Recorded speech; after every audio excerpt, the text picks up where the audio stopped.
piny. Okinyi makawuono twak mitayo kod an Sharon Ong'ao. Okinyi makawuono wagona nambaka kaluwore kod dwaro mano mar uso moko kuom kembe mago mag sirkal kanyakla kod bad migepe mago mag sirkal mabendo kosebedo kadhi makare gi chenro magi ka bende moko kuom gi bendo kosebedo ka loso ohala kaka winjore.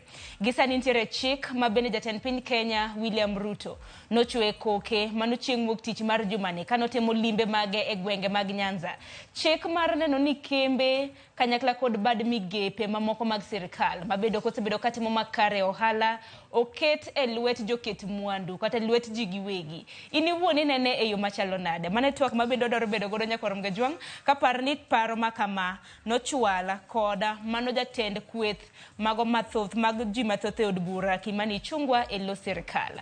Yoronwa otele mago magote machuoka rede ka uchiel nono mbui mar Facebook kanyakla kod mano mar YouTube iyudowa achiel kachiel. Nyiswa pachi wabro bedo kwa somo kwa dhi nyime gi chenro makama.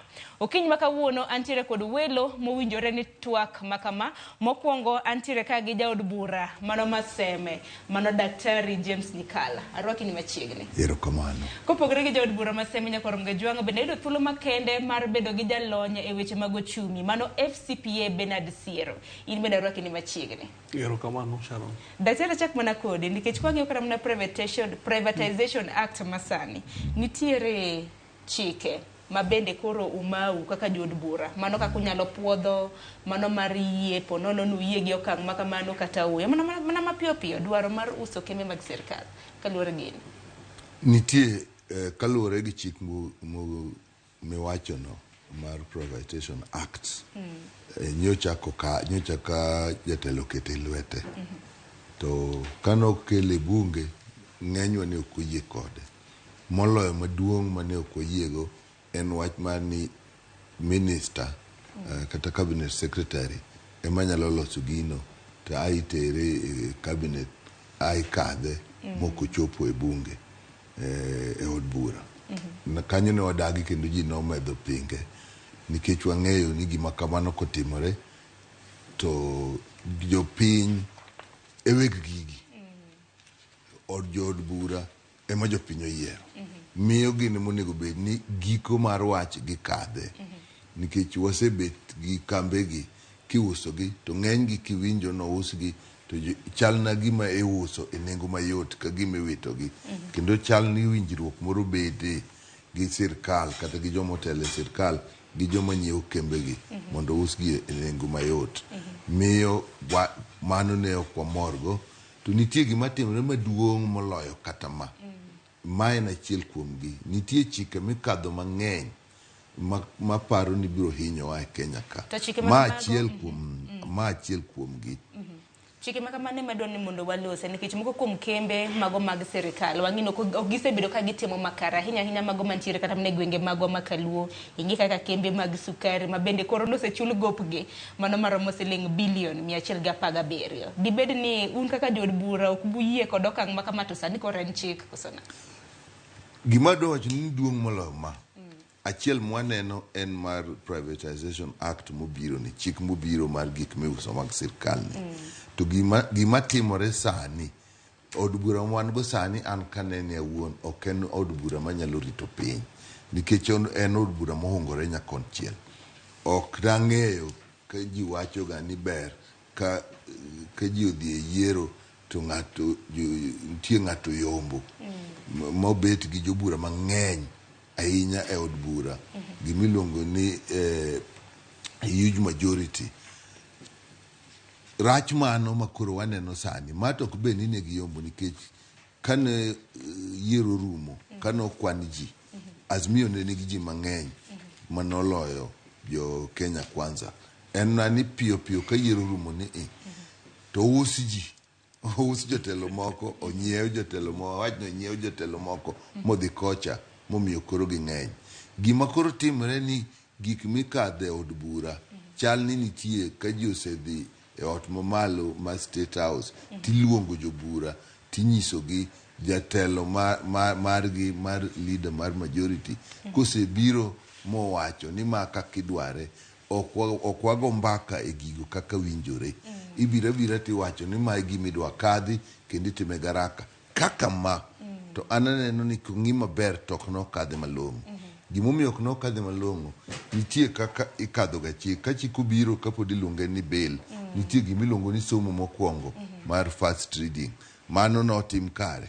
Kosebet kanyo to koro ji chako lose, jopiny nyalo lose, jokomiti nyalo dhi iluongo jopiny milose. To mago be nokotime sama owinjore, lakini notime kaka neno kaluwore gi chik. Kini norike. Koro bire gimiluongo ni somo mar ariyo, ma second reading, ma koro ikele bunge. Koro jobunge chako lose mang'eny.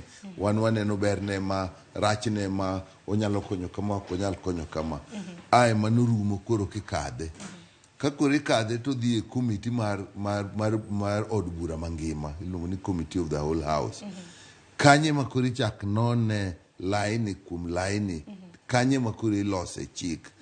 Tidwaro ga ni ka somo mar ariyo orumo, tiketo thuolo, nikech gik ma ji owacho ka inono ni gigi ne ji neno kama, kane ji neno kama, ka koro wanyalo loko kama, waket amendments ni. Maka nobiro, to chieng' mobiro e somo mar ariyo ni pok ochake, to oseketi ni idhi keti somo komiti mar od bura mangima. Gibiro dichiel. Makoro mano nodhi mapiyo piyo. Mano nodhi mapiyo morike, nikech kipenjori, kama osebiro samitimo gino ni amendments, gik milokogo, gibiro kosendikgi. Ma chenro midhi yalgo miluongo ni order paper ni. Achiel manokelo somo mar ariyo ni, to seting'o nyaka gik midhi loki. Penjowa ni gigi ne nyalo wuok e komiti, alright, to moko ma ji owachogi, ma koro iwacho e bunge, somo mar ariyo maduong' ni, gito wang' noketgi ei masadi, kosekelgi sani moketgi. Magino nokelo ywaruok, nikech notime gokinyi, ka chopo dhiambo to mach obiro. Bende notimore maber, nochopo dhiambo. Dine tieke chon, to dwa kanyo, to wadonje machielo. Koro ipenjori ni to paro mane jo od bura nigoge, gito rwakgi ka sadi. So mano miyo gimaduong', nitie chike mang'eny mwaneno ka kadho kamano, ma ka jo Kenya Kwanza osewinjore, apani giwinjore State House, to koro ka gibiro, to kata samiyalo, ng'eny jo od bura moloyo makono ok ni kamiyaleni. Samoro gibet abeta kabimadhe chae, to jomatine maloso, to kochopo sa makoro ni koro wago kura, tekineno kiluongo gi gidonjo duto, ma samoro kigo kura, to jomoko kia ni go kura nang'o, ng'ato nitie jatendgi miluongo ni whip, majority whip, oting'o kalatas mondikie ni no, kata ondikie yes. To ka koro penji ni ere jomodagi madwago no, ma koro go no, to ting'o ni no, to jogo go no. Oting'o ni yes, to jogo go yes. Mano bendo lok chik. Maka tucho to wadwa lose, nikech wang'eni paro makama bende nochwal kod Kimani Chungwa, jatelo ma bende otelo ne jogo eko mathoth e od bura. To nochwalo e lo sirkal. Mago duto te wabiro bedo kwa lose. Bernard Siero kaka jalony weche mag uchumi ka keli kata ma network. Nyaka gisani wang'eni Privatization Act, mano